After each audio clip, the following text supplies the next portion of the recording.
Hello, welcome to my speech. Thank you for coming, I appreciate it. Today I'm going to talk about my middle school Spanish teacher who had a very large impact on my life growing up.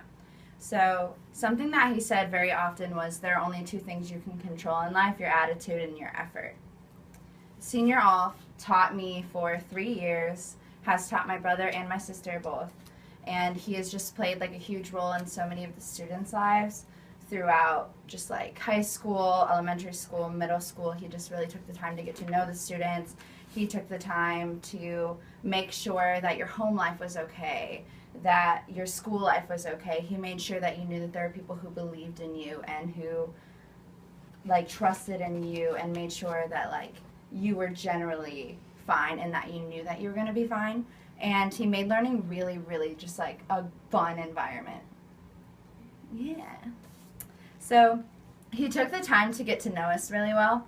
And if he noticed that you were upset in class, like he would go up to you and he would talk to you and make sure that you were doing okay. But the great thing about Senior Alf was he never intruded on your life unless you needed him to. So he would ask, but he wouldn't pry, which was a great quality about him.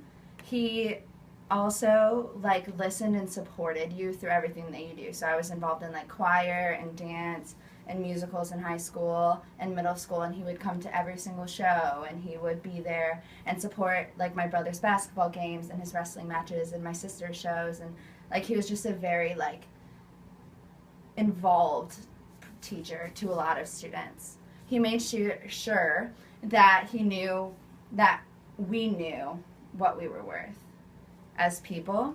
He worked with us in and out of class, so if we weren't quite understanding something, he would take the time to make sure we knew what we were doing, and most importantly, that we knew that we were good enough and smart enough to be where we were. And he would take the time to make sure that we were where we were academically, so we never felt as if we were lesser than anyone else. And he made sure that he knew that we loved him in a way by showing an immense amount of love for us. So his love for us resulted in love for him. That he knew, obviously. Yeah. He made learning really fun. So in class, he would always like act out the words that we were going to say. So for instance, one of them that he used to do a lot is when we were learning about activities that you can do, he would be like, escuchar música. You know, like he just did stupid stuff like that, but when you're in middle school and you're just kind of awkward, that's low-key the best thing. Also, he would write up words on the board that we would have to conjugate, and to designate who would go up and write on the board and answer these things, he would throw the chalk at you and you would have to catch it.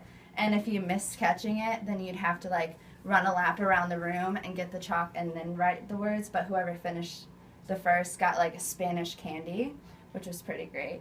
And he also took us to like Mexican restaurants and Spanish restaurants and forced us to order in Spanish and immerse us in the culture. Being from Detroit, we have Mexican Town.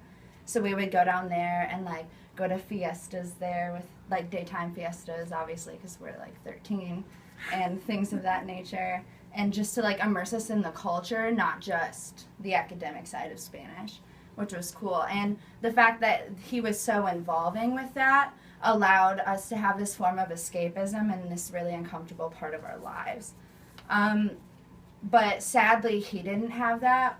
I remember being in middle school and he told us his daughter, who was 4, was diagnosed with cancer. And that's the first time he ever told us that quote, the only two options you have in life are your attitude and your effort. And that's something I didn't really quite understand at the time. But when my sister was in 7th grade, which is about 3-4 years ago, he actually died. And a lot of people came back to his funeral because it affected him. And now they have an award that they give out, and he's changed our school system as a result. And hopefully those people who get the award touch people the way that he's touched all of us. Thank you.